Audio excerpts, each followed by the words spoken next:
KMAV AM, as it was known 50 years ago, went on the air on October 20th, 1967. And we've been talking to some people that have worked at KMAV AM in the past, which you now know as KMSR AM. But with us now is Terry Dullum. And Terry, you were a morning man here at KMAV back in the day. I was indeed, Dan. I worked for KMAV a couple of times. The first time was right after I graduated from college in 1970, and I worked for just a few weeks, maybe 6 or 8 weeks, before I was drafted into the Army. I had drawn a very low lottery number. In those days, it was it was the first lottery draft, and I pulled number 7. So I knew I was going into the Army. You knew it wouldn't be long, right? No, it was, and sure enough, about the middle of August, I was off to Fort Lewis, Washington.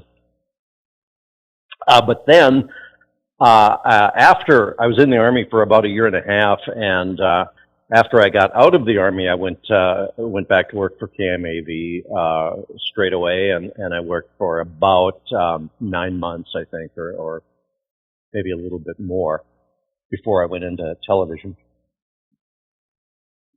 We were talking when you started, of course, KMAV, the AM is a sunrise to sunset station, so we can get out of the way so Oklahoma City can try to find its fans here in North Dakota. But some months you had longer shifts, some months you had short shifts. Yeah, in the summer it was fine. I would go on I think at 6 o'clock, and my shift was 6 to 10 a.m. But from about this time on, there wasn't much left of my shift. I think I ended up working about an hour or hour and a half, hour 45 minutes, because of the daytime hours. It would get, it inched later and later as we got close to the darker months. So I must have really wanted to do it, or there wouldn't be much sense for me to do it. I was paid by the hour, so my hours got cut by the sun. Yeah, no doubt. Did they have you doing anything else besides just sign on in the morning? As I recall, I came back each day. I would my shift would end at 10, and I would come back just before noon and read a newscast, a sort of extended newscast. As I recall, it was 5 or 10 minutes long. So I did that just because I wanted to get that experience. I think I knew in the back of my head I wanted to be in news, and originally I thought I would be in radio, and I thought I would be programming a radio station somewhere someday. But instead, I went into television news, and so I did the noon newscast. It must have been news, sports, and weather, I guess, at the time. Sure. Who were some of the people you were working with back when you were working here? Well, it was a pretty small staff then. It was me and a man by the name of Gordon Dexheimer, who went on to a career in law in North Dakota. He became a lawyer and I think a state's attorney and that sort of thing. So it was he and I and Austin Schauer, who was the owner and operator of the station at that time. And that was about it for people on the air. As I recall, those were the three of us. And I think there was one salesman, there was one office person, and if there were 5 of us, at any one time in the building, I would have been surprised. Imagine that Mayville back in 1972, 1970, in that era, a lot more businesses probably than there is in Mayville now. Yeah, I suppose so. I lived in Mayville for the better part of the year that I worked there in 72. And Yeah, all of the towns, and we've seen this in my television work too. I would crawl around the state quite a bit and do stories in the rural areas.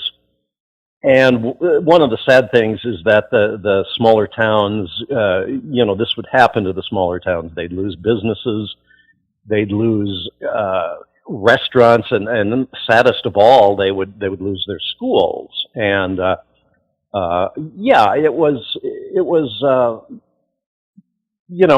I think the '60s probably these towns peaked, and the smaller towns, and beginning in the late '60s and '70s, everything shifted and changed, and the population of the North Dakota's larger cities sort of won out, and it was. I remember a lot more activity, actually, to be honest. Sure. Mayville always had the college, though, and Yep. so that's vibrant. And I'm from Hillsboro, so I would drive. I lived in Hillsboro for a time as well, and I would drive and sort of compare the two towns sometimes, and they each had their individual merits, but they were different, and Mayville was always a nice little college town in my mind. You would have been in Hillsboro, and legendary basketball coach Ed Beyer was just getting started, more or less. I was there his first year. I suppose we were, 7th or 8th graders then. Ed Beyer taught me how to type, and I was too short to play basketball or much of anything else. But he was, I think, a civics teacher as well as being a coach, and he taught typing as well. So, but yes, my class was his first. So, where did you get the bug, Terry, that you wanted to be in the broadcasting business? I don't really remember. I remember I always wanted to do it. I was always interested in broadcasting. I remember when television was new. I was I'm dating myself for sure now, but when television came to North Dakota, I was always fascinated by stations like WDAY and KXJB. And, so I always wanted to do it. I was always interested in it. And as I said, I always thought I would be a program director or something like that in radio, which was my first love, sort of. When you left Mayville, then you went to, KXMB in Bismarck for TV? Yes, that's right. I had worked for the Meyer Broadcasting people for a while, and as an intern, as a summer intern, and then a man I worked with by the name of Roger Divins called me and asked me if I wanted to go to work in television. And I really didn't think I did. I wasn't sure that I wanted to, so I drove to Bismarck and met the people, and I was still not too convinced that I was made for television, but I took the job, and I was there for a couple of years, and then I moved to Grand Forks and what's now Forum Communications, WDAY, WDAZ, and I was there for just short of 40 years, about 39 years at that station. And I retired from television about 3 years ago, right about this time. I always enjoyed the Dullum files. I always thought you did a great job with those. Well, thanks. We had a lot of fun with those. I did just short of 800 of those, which is, I think it was something over the course of 15 or maybe even 17 years. And we had a lot of fun with those. When I worked at KMAV, I did a daily segment, which nobody remembers, and there's no reason why they should, but I did a segment to end my little program called Jokes That Nobody Does Anymore. And I would do little storyline jokes. A guy walks into a drugstore, asks the clerk for some talcum powder. The clerk says, "Walk this way." The guy says, "If I could walk that way, I wouldn't need the talcum powder." That sort of thing. Without the rim shot, without anything. Sure. But yeah. So I did that, and I thought, well, this is a really good idea, and kind of stupid and all that. And it was great for about 2 weeks. And then I started running out of material. And so I had to actually research jokes that nobody does anymore and try and come up with new stuff. But we needed to find some of Groucho Marx's old lines, or. Oh, if only, yeah. They weren't even that as good as Groucho's, no. But it was a lot of fun, and I learned a lot, and I got more out of it than I gave, I believe, my little stint at KMAV, and I really got interested in local news, particularly, and I learned a lot about how to deliver a newscast and how to do a program as well. So it was a good time for me. Of course, now you will have columns on Unheralded Fish, and I think Unheralded Fish is one of the greatest things that happen. It brings back a lot of people that may be retired or semi-retired, and gives them a chance to get some information out there. Yeah, it's. I was very flattered to be asked to join writers like Tony Bender and Jim Fugly, Jeff Tieterman. A lot of the folks, or at least a couple of the folks who initiated it. It's a blog site called unheralded.fish. Why the fish? I'm not sure exactly, but a lot of writers who used to work for the Grand Forks Herald, some other publications, and some others from around the country, and some great photographers' work is in it. And yeah, I don't write a great deal, but I do contribute, and my blog is also I think it may have been the first blog on the Forum Communications Area Voices site as well, where it still appears there too. So I still enjoy it. I still enjoy writing. I always liked writing, and that's sort of the I think the basis of everything in broadcasting is writing still. Without a doubt. And you got all the media people, former media people on there, retired media people, and then Judge is on there that does a pretty good job too, Judge Davies. Tom Davies, yes, a buddy of mine, and quite a varied number of viewpoints, and some really, really top-notch writing. I mean, I'm like I say, I'm just honored to be in their company. I really am. No kidding. And yeah, it's a lot of fun, and I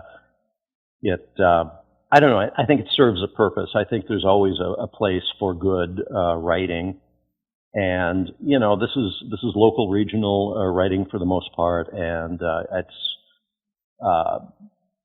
if I were not a part of it, I would truly believe that it's a top-notch blog site. So thanks for mentioning that. Oh, you bet. Besides the column now and then, what else you doing in retirement? Just taking it easy, or?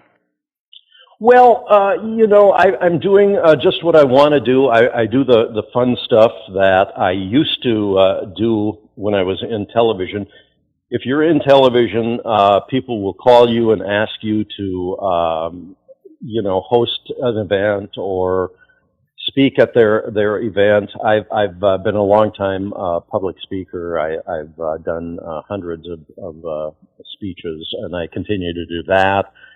I've gotten involved. I don't consider myself an actor, but I've gotten involved with the Fire Hall Theater a little bit. They've asked me to play little parts, and I'm going to do something for Burtness Theater at UND in November next month. And so I'm just doing little things that I like to do, and little community events, little charity events, and it keeps it's what I used to do when I wasn't on television. Now I'm not on television, and I'm doing it sort of full time almost. So you got a little more time now to pursue some of your interests. Yeah, and it's nice to have the time to read and do the things you want to do, and I was a little nervous about how it would go for me walking out the door of WDAZ after almost 4 decades, but it turned out it was a good time for me to leave. It was a good time for me to do other things and to have a little time to myself and to my family. As you know, in broadcasting, you work a lot of nights and weekends and holidays, and your family suffers for it sometimes. And so I'm happy to be spending time with my wife just on days at home, and we like to travel and we like to do things. So it's worked out very nicely. The days go by very quickly, a lot more quickly for me than work days used to. So it's been good. Always helps to have an understanding wife, because you're right. I still do sports broadcast, and a lot of nights you're not home, and you miss things.